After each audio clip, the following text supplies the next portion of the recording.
여러분, 우리가 읽는 이 성경책이요, 몇 권이냐면 66권이에요. 그러면 66권은 방대한 책이죠. 아주 이 책이, 성경이 글자도 작게 또 종이도 얇게 이렇게 기록해서 한 권으로 묶어놓다 보니까 이제는 얼마 안 되는 것 같지만 이것이 방대한 책입니다. 아주 큰 책이죠. 자, 이 지면이 성경의 페이지가 약 1754페이지. 어마어마하죠. 여러분, 하지만 이 방대한 성경의 주제가, 이 많은 글들의 주제를 간단히 요약하면, 한마디로 말하면 예수 그리스도를 통한 구원, 예수 그리스도를 통한 구원, 이 한 주제를 여러 가지 모습으로, 여러 가지 이야기로 성경에 말씀하고 있습니다. 그리고 이것을 풀어보면 세 가지로 정리가 되는데, 창조, 하나님이 세상을 창조하신 것과 인간이 타락한 것, 아담과 하와가 타락한 것과 그리고 그 가운데 하나님이 구원하신 구원, 이 세 가지입니다. 태초에 하나님이 우주 만물을 창조하셨습니다. 그리고 그 가운데 만물의 영장으로 우리 인간을 창조하셨죠. 그런데 하나님과 맺은 언약을 깨뜨린 인간의 범죄로 우리 인간들이 타락하고 말았습니다. 그래서 우리 인간의 본능은 타락입니다. 다행히 하나님이 이를 불쌍히 여기시고 독생자 예수 그리스도를 보내주셔서 우리를 구원하시기로 작정하셨죠. 그리고 십자가 대속으로 믿는 자마다 죄와 사망에서 구원을 받게 됩니다. 자, 이러한 구원을 다른 말로 한마디로 표현한다면 회복입니다. 회복. 아담과 하와가 하나님 창조하실 때에 그들은 너무 행복했고 죄를 몰랐습니다. 그러나 저들이 죄로 인해서 타락한 이후에 이젠 죄악 가운데 살던 저들에게 다시 예수 그리스도를 통해서 회복되는 역사, 이것이 구원입니다. 자, 마치 여러분 이런 것과 같습니다. 옛날에 제가 어릴 적에는요, 이 고물장수들이 여러분, 특별히 지금은 뭐 페이지도 줍고 각도 고물들이 많이 나오죠. 뭐 산업체에서도 그렇고요. 그런데 옛날에는 엿장수들이 고물을 수집했어요. 엿장수들이 다니면서 고물을 수집하는데, 그때 당시에 제일 엿을 많이 주고 비싸게 먹이는 고물이 뭐냐면 양은 그릇이에요. 양은 그릇. 고무신짝 흰 고무신 갖다 줘도 뭐 별로 엿을 많이 안 줘요. 그런데 이 양은 그릇은 아주 인기가 있었습니다.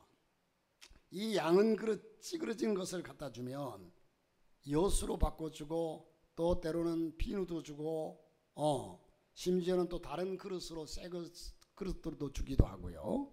바꿔줬습니다. 어렸을 적에 그 광경을 보면, 아니 저 다 찌그러진 그릇, 저렇게 빵꾸나고 못 쓰는 저 그릇을 갖다가 뭐 하려고 엿도 많이 주고 또 다른 그릇으로 새 것으로 바꿔주고 그럴까 이해가 되지 않았지만, 나중에 깨달은 것은요, 고물을 수거해서 용광로에 집어넣고 녹인 다음에 그 찌그러지고 못 쓰는 그 양 그릇을 새 것으로 만들어낸다는 겁니다. 이렇게 바로 이젠 이게 바로 구원이고 재창조이고 회복입니다. 자, 성경에 보면 하나님을 만난 사람들은 예외 없이 회복의 역사를 경험했습니다. 오늘 본문이 나오는 나오미, 여러분 오늘 이 룻기서를 봤는데 이 룻기서의 사실 주인공은 누굽니까? 룻입니다. 그러나 이 룻기서의 주인공이 룻인과 동시에 더 깊이 보면 룻의 시어머니 나오미입니다. 나오미. 자, 오늘 본문에 나오는 나오미도 마찬가지 회복의 축복을 경험하는데, 자, 그러나 이 룻 못지않게 중요한 인물이 바로 나오미인데, 이 시간에는 나오미를 통해서, 룻기서의 룻을 통해서 은혜를 나누기보다도 이 룻기서의 나오미를 통해서 은혜를 나누고자 합니다. 여러분, 이 룻기의 역사적인 배경은요, 언제 쓰여졌느냐? 사사시대입니다. 사사시대. 사사시대는 여러분 이게 왕과 제사장과 선지자와 이 세 가지 역할을 한 사람이 담당하는 사람을 이젠 바로 사사라고 했습니다. 이스라엘의 사사시대가 있었죠. 이 사사시대는요, 여호수아가 죽고 난 이후에 340년 동안이 사사시대였습니다. 이때가 바로 BC 1390년에서 1050년 이 사이에 사사시대였다는 거죠. 그때는 이스라엘 백성들이 하나님을 배반하고 범죄하다가 하나님의 진노로 많은 고통을 당하고 어려움을 당합니다. 이 말씀 가운데 우리가 몇 가지 생각해 보고자 하는 것은, 첫째는 하나님을 떠난 나오미. 자, 이 나오미는 누구냐? 여러분, 이 나오미의 가족이, 나오미의 남편 엘리멜렉이라는 사람이 있습니다. 그리고 이 나오미에게 남편이 있음과 동시에 두 아들이 있었습니다. 말론과 기럐입니다. 그 두 아들이 모압으로 내려가서 장가를 갔는데 그 큰 며느리가 누구냐? 오르바입니다. 작은 며느리가 누구냐? 룻이에요. 그러니까 결과적으로 6식구죠. 그런데 그 중에 이젠 어머니의 역할, 한 아내의 역할을 담당했던 사람이 바로 누구냐? 나오미라는 사람입니다. 자, 저들은 하나님을 떠나 있다가 인생의 쓴맛을 본 다음 이젠 하나님께로 돌아오는 사람들인데, 그들은 본래 베들레헴에 살았습니다. 베들레헴이라고 하는 말은 히브리 원어에서 두 단어의 합성어인데, 이젠 베드, 레켐. 그래서 베드라고 하는 말은 집이란 말이에요. 히브리어로. 베드, 집. 그 다음에 레켐은 뭐냐? 떡이란 말이에요. 떡. 그러니까 집과 떡의 합성어가 떡집이란 말이죠. 떡집. 그만큼 풍성했어요. 여러분, 저는 이 베들레헴을 생각할 때마다 생각나는 것이, 수원을 올라가다 보면 중간에 뭐가 있죠? 어느 지역이 있어요? 병점이 있죠. 병점이 바로 떡병자예요. 그 다음에 점포, 상점. 그러니까 옛날에 그곳에 아마 떡을 파는 장사들이 많았었나 봐요. 그래서 병점이라고 이름을 지었죠. 자, 여기에 베들레헴은 떡집입니다. 자, 그런데 여러분, 그런데 흉년이 들자, 이 베들레헴에 흉년이 들자 이방 땅 모압으로 피신합니다. 이방 땅 모압으로 피신을 해요. 모압이라는 나라는요, 이젠 이들이 피신할 만한 나라가 아닙니다.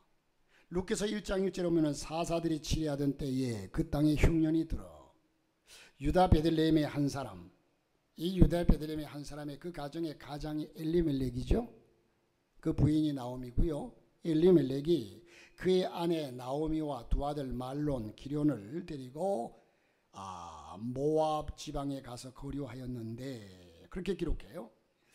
아마 흉년을 잠시 피해서 모압에 가 있다가 돌아오자 이런 생각을 했을지 몰라요. 그런데 왜 흉년이 들었을까요?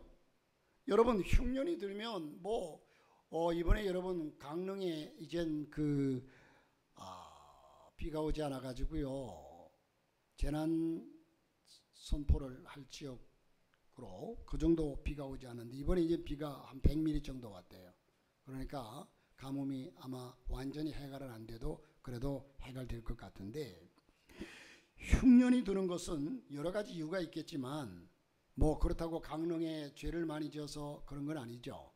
그런데 분명하게 말씀하는 것은, 오늘 성경에서 베들레헴의 흉년이 온 것은 하나님께서 벌을 내리셨다는 거예요. 자, 우리가 어려움을 당할 때는요, 여러 가지, 자, 몸이 병든다. 병들 때는요, 내가 너무 과로하면 병들게 돼 있어요. 과로하면. 예를 들어서 여러분들이 추운 겨울날에 이불을 덮지 않고 그냥 추운데 그냥 자고 나면 아침에 감기가 들죠. 우리가 과로하면 병들게 돼 있어요. 두 번째로는 여러분, 마귀가 주는 병도 있습니다. 마귀가 신들린 병은, 여러분, 귀신 들린 병은요, 아무리 해도 안 돼. 그 신을 받아야 돼요. 무당이 되어야만 그 병이 고쳐지잖아요. 그건 귀신의 병이에요. 그리고 이제 하나님께서 연단하기 위해서 욥처럼 고난을 주는 질병도 있습니다. 그러나 분명한 것은 어떤 고난을 어떤 이유로 통해서 오든 간에 우리는 그 질병 하나님의 은혜로 고쳐야 한다는 겁니다. 하나님께로 나와야 한다는 거죠. 자, 여러분, 왜 흉년이 들었느냐 한번 생각해 보세요. 그냥 자연재해라고 여기고 지나칠 수 없는 이유가 있습니다. 여러분 베들레헴은 예루살렘에서부터 지금 이스라엘의 수도인 예루살렘 남쪽 8km 지점에 있는 아주 평원으로 이루어져 있는 기름진 땅입니다. 그 이름이 바로 베들레헴, 떡집이란 말 아닙니까? 그 이름이 암시하듯이 베들레헴은 풍요로운 곳입니다. 웬만하면 가뭄쯤은 끄떡없이 농사가 잘 돼서 잘 먹고 잘 사는 땅입니다. 그런 곳에 흉년이라니 이게 정말 이상한 겁니다. 예산 일이 아니죠? 무슨 말입니까? 하나님이 의도적으로 내리신 징계였다는 겁니다. 자, 사사시대 사람들이 어떤 태도를 살았는지 단적으로 보여주는 구절이기도 합니다. 저들이 어떻게 살았길래 하나님께서 징계를 하셨을까? 사사기 21장 25절에 그렇게 말씀합니다. 그때 그 시대에 이스라엘의 왕이 없으므로 사람이 각기 자기의 소견에 옳은 대로 행하였더라. 하나님의 말씀대로 살아야 될 백성들이 자기 소견에 옳은 대로, 자기 생각에 옳은 대로 행하였더라 그랬습니다. 하나님을 왕으로 모시지 않고 제멋대로 살았다는 겁니다. 자기 멋대로 자기 마음대로 살았다는 겁니다. 자기 생각, 자기 경험, 자기 욕심대로. 이건 아니죠. 하나님의 백성은 하나님을 왕으로 모시고 그분의 말씀대로 사는 사람입니다. 만일 그렇지 않고 하나님을 무시하고 제멋대로 살면 혼나죠. 인생은 망치는 겁니다. 여러분, 하나님은 어제나 오늘이나 영원토록 동일하시고 살아계십니다. 참 아이러니하게도요, 모든 질병이나 또한 귀신 들린 역사나 모든 것은요, 예를 들어서 무당들도요, 하다 안 되면 당신 교회 나가야 된다고 그래요. 당신 교회 나가야 된다고 그래요. 그러니까 이 세상 우주 만물을 주관하시는 분은 전능하신 하나님이십니다. 지금도 살아계시고 영원토록 살아계십니다. 여러분, 그래서 하나님은 당신의 백성들이 제멋대로 살면 말씀으로 경고하시고 그래도 돌이키지 않은 매를 드십니다. 요한계시록 3장 19절에 물은 내가 사랑하는 자를 책망하여 징계하노니 그러므로 내가 열심을 내라 회개하라. 사사시대 사람들처럼 나오미와 그 남편 엘리멜렉도 마찬가지였을 겁니다. 흥미롭고 안타까운 것은 엘리멜렉 그 가정이 엘리멜렉이라고 하잖아요. 엘리멜렉 아내가 나오미, 아들이 말론과 기럨, 또 자부 며느리가 오르바와 룻입니다. 그 가정이 바로 엘리멜렉이죠. 자, 이 엘리멜렉이라고 하는 이름의 뜻이 뭔 줄 아세요? 히브리어로. 여러분, 사람들이 이름을 지으면서 그 이름에 담긴 의미를 언제나 좋은 의미를 가지고 짓지, 자식들의 이름을 지으면서 아주 이상한 이름을 가지고 뜻을 가지고 짓는 사람은 없어요. 그런데 아이러니하게도요, 저는 진상만이잖아요. 그런데 그 뜻을 모르겠어요. 우리 어머니 아버지가 왜 그렇게 지었는지. 한자를 보면요, 서로 상자에다가 늦을 만자예요. 여러분, 어떻게 해석할까요? 서로 늦어라, 느긋하게 살아라 하는, 근데 의미가 없이, 옛날에는 면석이들에게 아들 이름 좀 올려달라고 이름 지어가지고 그러면 면석이들이 한자를 자기 마음대로 올렸어요.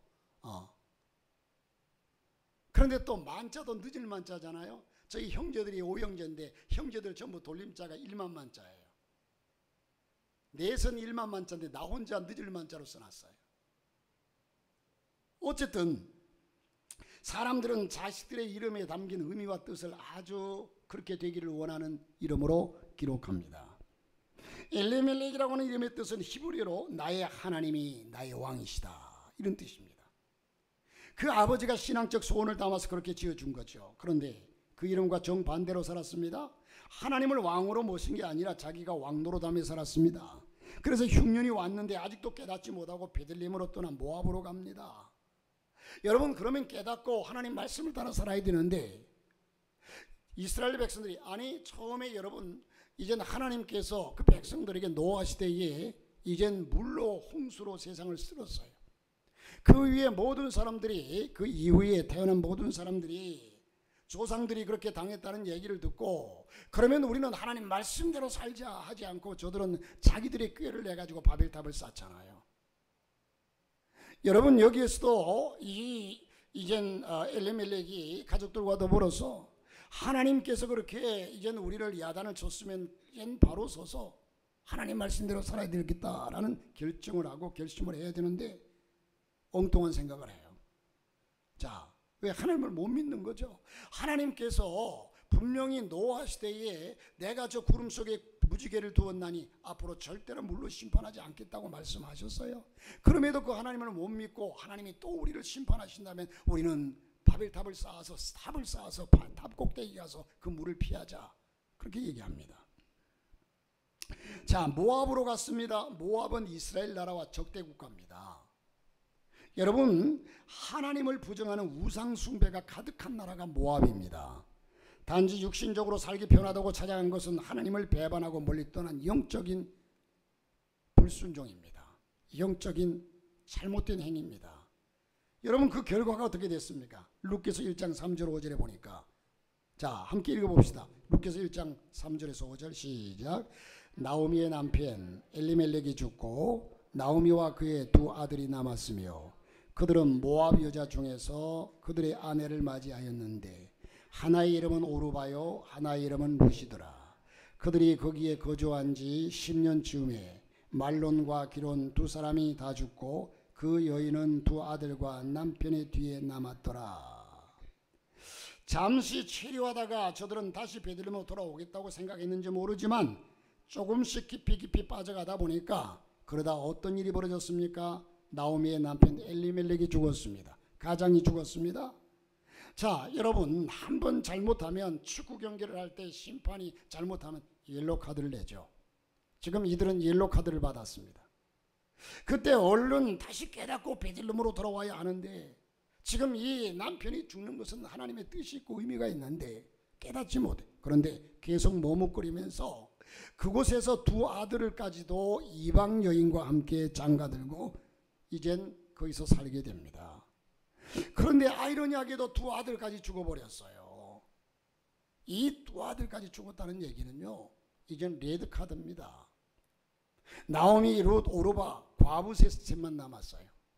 여러분, 지금은 그렇지 않지만 옛날에는 이 과부라고 하면요, 힘없고 빼없고 돈 없고 아주 불쌍한 존재의 대명사가 과부입니다. 다행히 나오미가 그제야 정신 차리고 베들레헴으로 돌아오기로 결심을 합니다. 그 고난을 겪고 나니까 아버지를 떠난 탕자가 밖에 나가서 다 잃고서 고통과 고난 속에 배고파 견딜 수 없으니까 그때서야 아버지께로 돌아갈 생각을 하잖아요. 마을 사람들이 이젠 베들레헴으로 돌아가니까 마을 사람들이 그를 알아보고, 아, 옛날에 고향을 떠나던 나오미가 돌아온다. 이 나오미가 돌아오고 기뻐했습니다. 그렇게 나오미라고 부르니까 20절 21절을 보니까 나오미가 그들에게 이르되 나를 나오미라 부르지 말고 나를 마라라 부르라. 이는 전능자가 나를 심히 괴롭게 하셨음이니라. 내가 풍족하게 나갔더니 여호와께서 내게 비어 돌아오게 하셨느니라. 여호와께서 나를 징벌하셨고 전능자가 나를 괴롭게 하셨거늘 너희가 어찌 나를 나오미라 부르느냐 하니라. 여러분, 여기에서 오늘 이 말씀을 보면 나오미와 엘리멜렉이 두 아들과 더불어서 이젠 베들레헴을 떠날 때예요. 배가 고파서 굶어 죽을 수밖에 없는 처지에 떠난 게 아니에요. 저들은 먹고 살만한 것이 넉넉히 있었어요. 왜? 오늘 이 나오미의 고백을 보면 뭐라고 그래요? 내가 나갈 때 풍족하게 나갔더니 들어올 때는 거지가 되어 들어왔다는 거예요. 먹고 살만한데 더 큰 욕심을 부리고 우리가 이 땅에 있다가는 소망이 없겠다라는 생각이겠죠. 흉년이 들어서 이런데, 자, 먹고 살만하니까 이거 우리 돈 있을 때 가자, 이렇게 갔을 것 같아요. 여러분, 어려움이 온다고 쉽게 여러분들이 하나님을 떠나면 안 된다는 거죠. 그런데 여기에 여러분 나오미라고 부르지 말고 마라라고 불러라, 그렇게 얘기했어요. 무슨 말입니까? 하나님의 징계로 인생이 괴롭게 됐다는 것인데 나오미의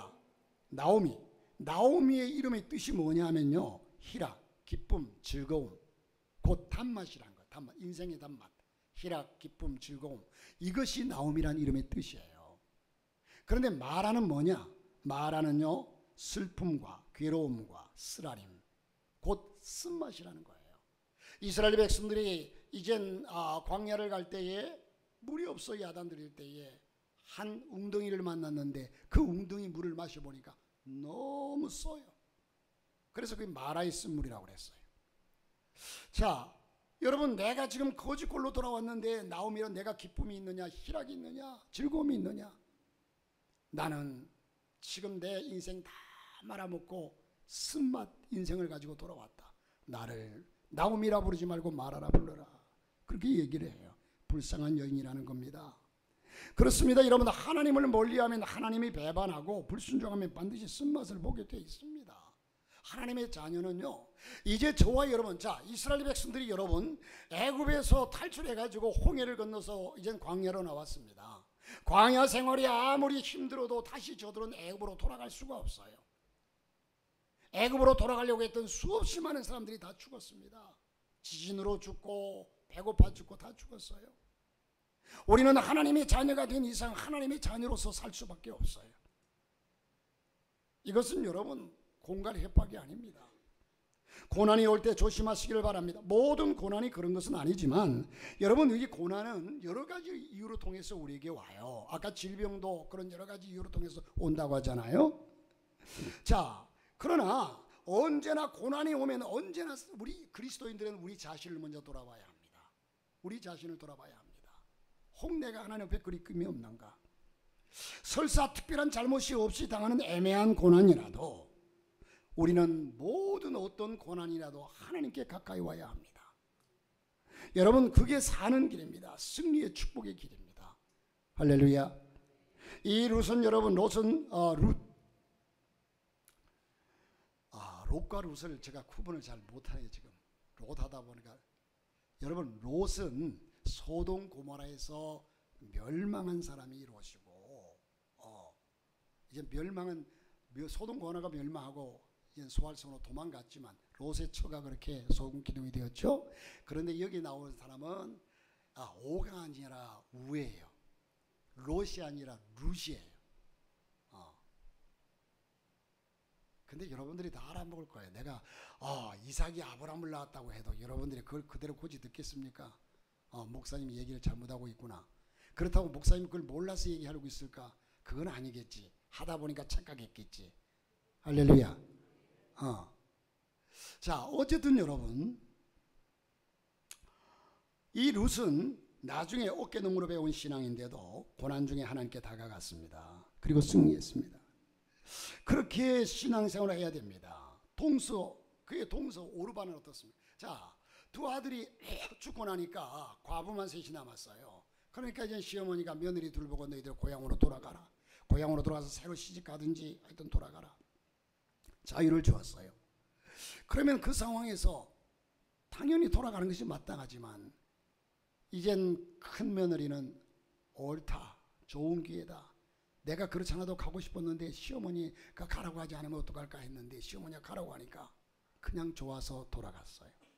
그런데 이젠 동생 작은 며느리는 룻은요, 어머니의 하나님이 내 하나님이고 내가 어머니께 온 이상 나는 죽을 때까지 어머니를 모시고 어머니를 따라가겠습니다.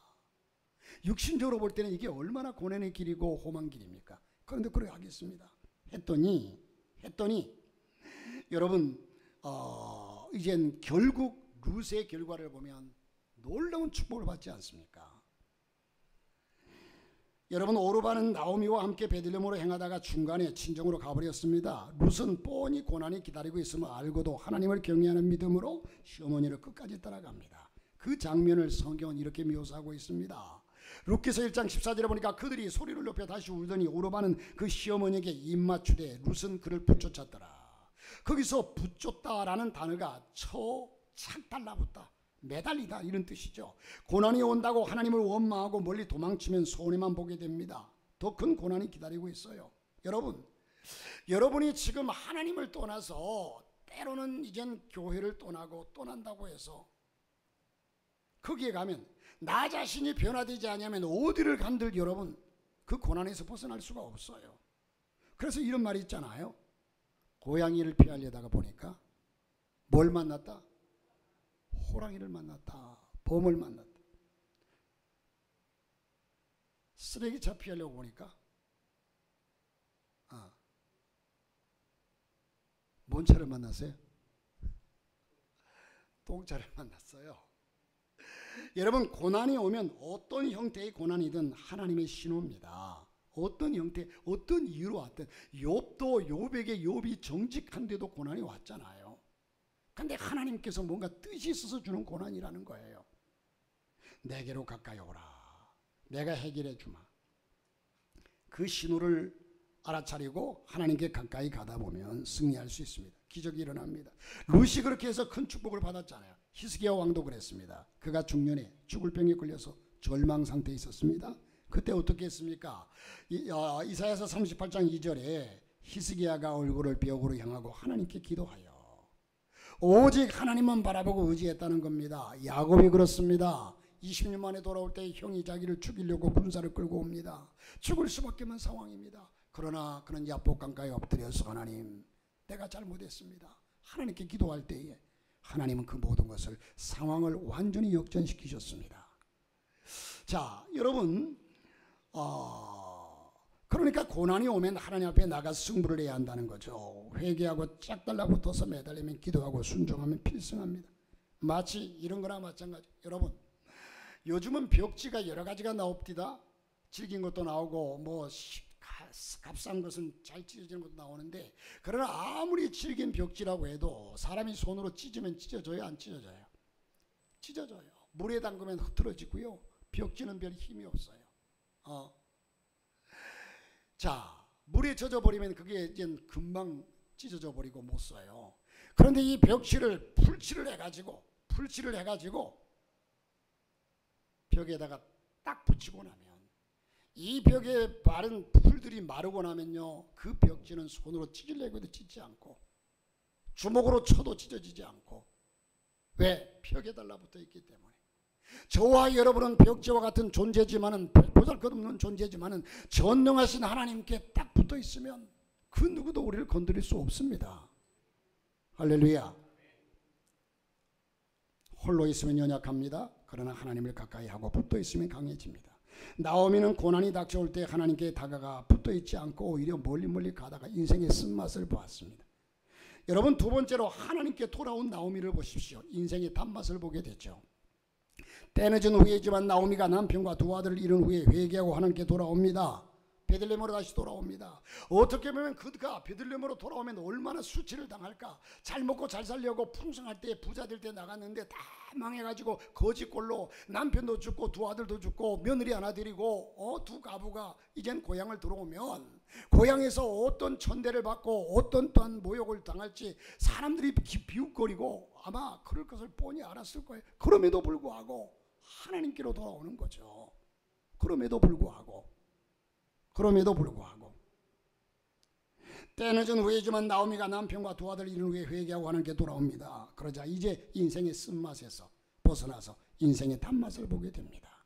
1장 22절에 보니까 나오미가 모압 지방에서 그의 며느리 모압 여인 룻과 함께 돌아오는데, 나오미의 귀향, 이것은 단지 지리적인 이동에 불과한 게 아닙니다. 다시 말해서 모압에서 이제 예루살렘으로 베들레헴으로 왔다 하는 그런 이사에 왔다라는 정도가 아니라 영적으로 하나님께 돌아온 겁니다. 여러분, 집 나간 아들이 다 탕진하고 아버지께 돌아올 때는요, 이젠 아버지의 자기 딴에는 아버지를 아버지로 인정하지 아니하고 아버지의 품꾼의 한 사람으로 써달라고 돌아왔지만, 아버지는 그 관계를 회복했잖아요.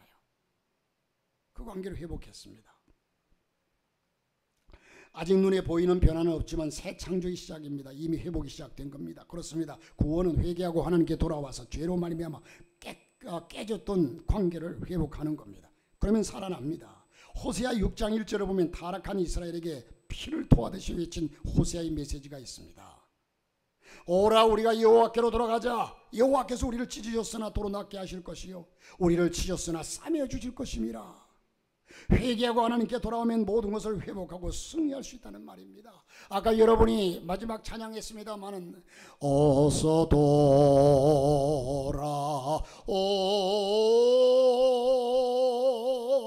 어서 돌아마노,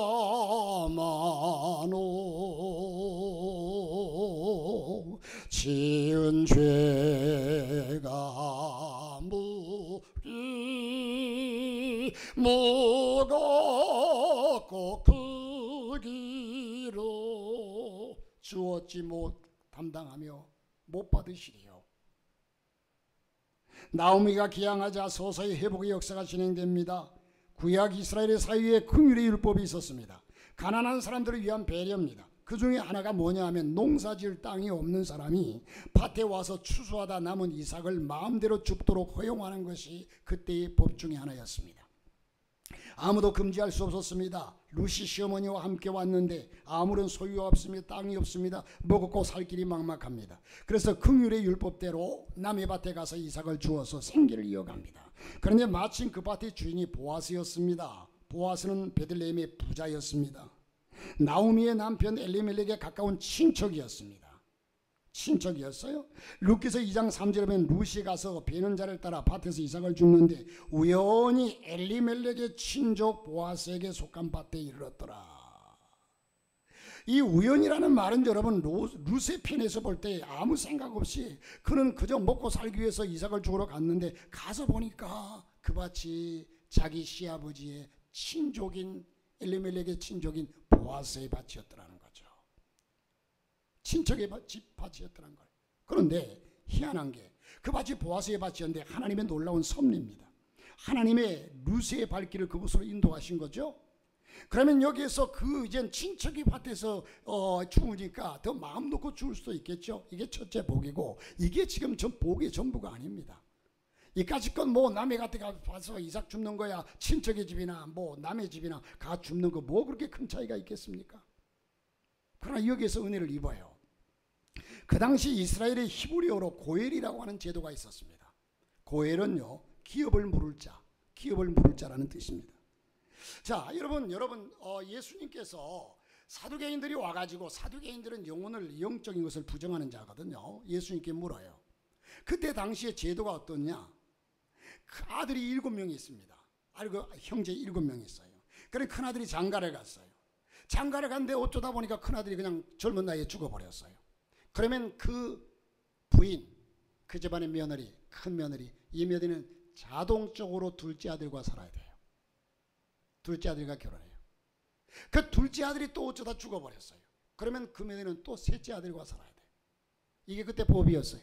그러니까 사두개인들이 예수님께 묻잖아요. 형제 7명이 다 죽었는데 부인은 하나예요.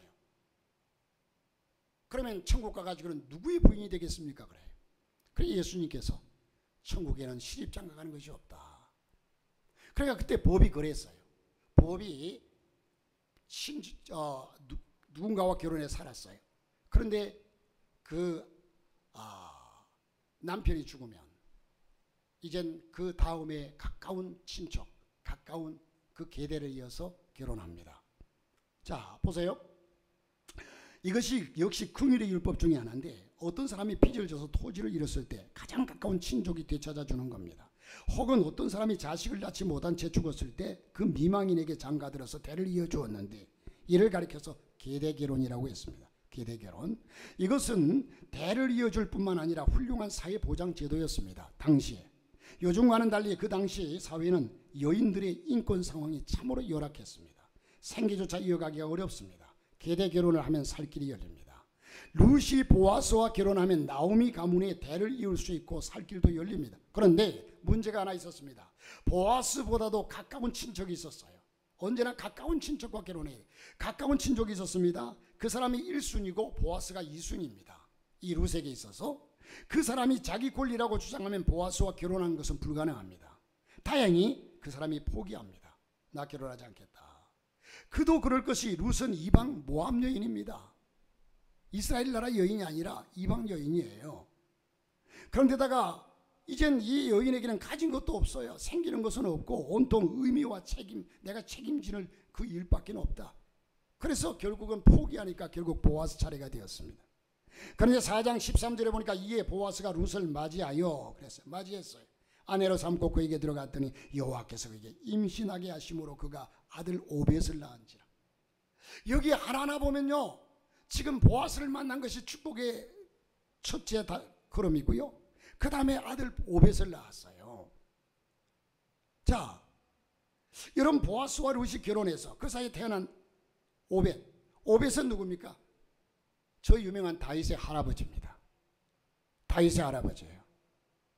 그러면 보아스와 룻은 다윗의 중조부입니다. 중조부모죠. 마태복음 1장을 보면 예수 그리스도의 족보가 나오는데 이젠 룻의 이름이 당당히 그 족보에 예수님의 족보에 올라가요. 아브라함과 다윗의 자손 예수 그리스도의 세계라 이렇게 나오잖아요. 그러니까 아브라함과 다윗으로 쭉 그 족보를 따지면 그 중간에 족보가 오벳이라는 사람이 나오고 오벳 다음에 이젠 오벳의 그 앞에 누가? 보아스, 룻이 나와요. 놀라운 섭리가 아닐 수 없습니다. 이같이 룻과 보아스의 결혼 후에 그들 사이에 자식이 태어나 덩달아 나오미의 인생도 완전히 달라졌습니다. 4장 14절 15절에 보니까 여인이 나오미에게 이르되 찬송할지로다 여호와께서 오늘 내게 기업 물을 자라가 없게 하지 아니하셔도다. 이는 오벳은 내 생명의 회복자이며 내 노년의 봉양자라 곧 너를 사랑하며 일곱 아들보다 귀한 내 며느리가 낳은 자로다. 여기 보면 생명의 회복자라는 말이 나옵니다. 오벳을 가리키는데 그로 인해서 나오미의 인생이 회복되었다는 말입니다. 이렇게 해서 나오미의 새 인생이 펼쳐집니다. 완전히 망해서 자기 이름을 마라라고 불렀던 나오미 이제 나오미라는 이름을 되찾은 겁니다. 이제는 슬픔이 아니라 기쁨입니다. 쓴물이 아니라 단물입니다. 이게 바로 구원의 역사, 회복의 역사입니다. 할렐루야. 여러분 대중가요 중에 나이 드신 분은 아실 거예요. 가수 하다가 목사로 변신한 이종용 목사님이 계시는데 미국 LA의 코너스톤 교회의 담임 목사님이 계셨습니다. 너라는 노래 있잖아요. 또 겨울아이 또 유명한 노래 하나가 난 참 바보처럼 살았군요. 이런 노래를 부르면서 1970년대와 80년대를 풍미했던 인기 가수였습니다. 1975년 가요대상 시상식에서 최고 가수상을 받는 날에 대마초 소지죄로 구속되어 수감되었습니다. 절망 가운데 있었는데 감옥에서 사형수를 만납니다. 그가 만든 구리 십자가를 건네주면서 그 사형수가 이종용 목사님에게 구리 십자가를 건네주면서 이렇게 당부했습니다. 나는 사형 당하겠지만 당신은 곧 출소할 테니까 예수 잘 믿고 내 목까지 살아주시오. 그 말을 듣고 지나온 인생을 회고해 보니까 하나님을 떠나 살던 인생이 얼마나 쓰고 허무한지 절절하게 깨달아지더랍니다. 사실은 화려한 인기 스타 생활의 이면에 허무감이 가득했기 때문에 대마초에 손을 댔던 겁니다. 학창시절에는 YMCA 활동도 했지만 이젠 하나님을 멀리 떠나 있던 자신을 생각하면서 회개했습니다. 그 후에 하나님 앞에 돌아왔고 미국으로 건너가서 신학 공부를 마치고 목사가 된 겁니다.